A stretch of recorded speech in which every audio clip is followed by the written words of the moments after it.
It all started when my uncle first told me that he'd seen a Sasquatch. I didn't believe him, but something about the way he told the story just captured my imagination. I thought maybe he'd been mistaken in what he'd seen. I know now that I shouldn't have doubted him. There is a vast forest just beyond my backyard that stretches all the way to a cliff face. Within those woods, you can find abandoned mines, streams, and even old run-down wooden cabins. This was the playground of my early youth and the inspiration for many camping ventures. One fall night, my Uncle Peter came over to visit. He, my dad, and I spent the night beneath the stars around a campfire in the backyard. My dad had cut some old pine wood and stacked the logs perfectly in a circle. The fire rose up to illuminate the backyard, and a monochrome cloud pierced the star-studded night sky. "You know what they use pine wood for, right, boy?" said Uncle Peter, sitting down at the campfire. I shook my head. "Coffins. A pine wood box, 6 feet down," he said with a snarky grin. He laughed as he threw another log into the fire. Uncle Peter was an odd fellow, but trustworthy and reliable. He'd come to my rescue many times, driving out to fix my vehicle in the freezing snow when it broke down on the side of the road, and always offering his country wisdom. A peculiar sound cut through the night. It sounded like a woman screaming. "What the heck was that?" I said in a panic, scanning the darkness. "Ah, that's just an old screech owl, nothing to worry about. I've seen things and heard things out in these woods that would really scare you. Beetles the size of your fist and wandering hungry coyotes that certainly weren't afraid of humans," said Uncle Peter. For some reason, this didn't calm my nerves. My uncle then looked at me with a dead serious expression on his face and said, "You want to know about the weirdest thing I've ever run into out there?" My dad and I knew that he was about to tell us anyway, so we both agreed. "Well, it was out in that national forest just north of here. I was out after dark collecting firewood, and I started hearing these odd knocking sounds, as if someone was hitting a stick up against a tree trunk. Then I heard a very loud noise that made the hair on the back of my neck stand up. I froze in place. It was an animal I'd never heard before. The sound was a deep whooping call, like that of a very large ape.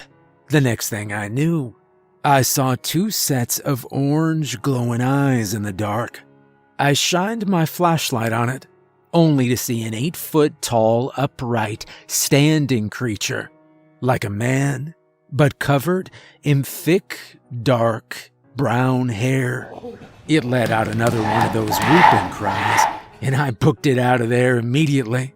I never ran so fast in my life, never seen anything like it, and I hope I never do again. My dad and I were completely silent as Uncle Peter told his story. Afterwards, we were visibly tense, and we didn't spend much longer at the campfire before heading back inside. My uncle only laughed at our fear. "See? Not so worried about that screech owl now, huh?" I wasn't entirely convinced by my uncle's story. I wondered if he made it up just to scare us. I mean, that's what a campfire story is, right? I thought maybe he'd just seen an odd bear obscured in the dark and mistaken it for something more. Surely even avid outdoorsmen can be mistaken, I thought. It seemed more likely than the idea that there were ape creatures somehow living out there in the forest. I couldn't believe it. I had to know for myself. So, in the weeks that followed my uncle's visit, I got the bright idea to head out into the nearby national forest where he supposedly saw the creature. What a mistake that was. I set out on my adventure in my dad's old mud-covered pickup truck, with only a camera hanging from my neck to document whatever I saw. A canopy of trees stood above me in colorful autumn variety. A bizarre feeling walked alongside me as I wandered along the path. It was evening time, and my surroundings were beginning to turn a blue tint. I walk through the forest with great uneasiness. 1,000 eyes seemed to be watching me. The fall wind drifted through the environment and across the leaf-quilted forest floor. Suddenly, a knocking sound. It was hollow, an unmistakable tap on the side of a far-off tree trunk. I took a step forward. Again, a distinct knock, wooden in tone. What followed was a loud, guttural whooping sound, which sent shivers down my spine. It was just as my uncle described, and like he did, I ran right out of there. I bolted for the truck without even thinking to lift my camera. Though I didn't see what made the sounds, I knew at this point that there was something out there. Something not quite human, but not quite animal. I couldn't prove it, but at least I knew the truth for myself. All the way home as I drove, I had the unsettling feeling of being watched. My eyes gazed worriedly at the trees on either side of the road. I couldn't shake that feeling until I pulled into my driveway. I went to bed that night without even bothering to share with my dad what I'd heard. I didn't feel like telling anyone about my experience. Hours later, I woke to a sound in the backyard. I grabbed my flashlight and walked out onto the back porch. To my utter horror, I saw a pair of bright, glowing orange eyes at the edge of the woods. I hovered my flashlight over the glowing eyes to reveal a large, hairy creature standing eerily still between the trees and looking right at me with an almost human expression.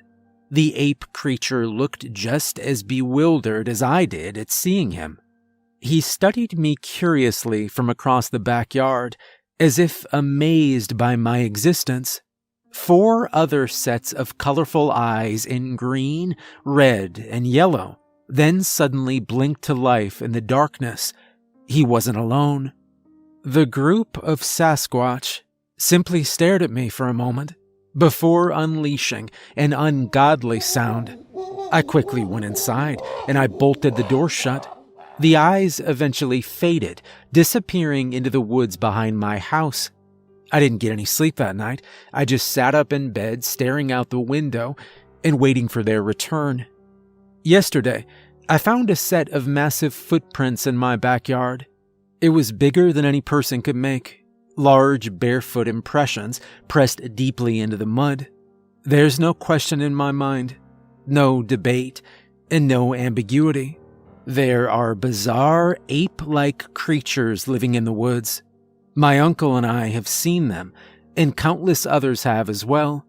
I'm not saying I believe all stories of the Sasquatch, but there are those who have actually witnessed these creatures. Those folks know what I'm talking about. Keep in mind, if you haven't seen them, you just might one day. These are not just scary stories. These are not just campfire tales. They're out there. I've seen them. But worse yet, they've seen me. They've followed me through the forest, shadowed me from behind the trees, and have come back with me to my home to live. I know now what it's like to be an undiscovered animal spotted for the first time. I know what it's like to be studied from a distance. There's nothing I can do. They know where I am. They know I'm here now. And I can't hide.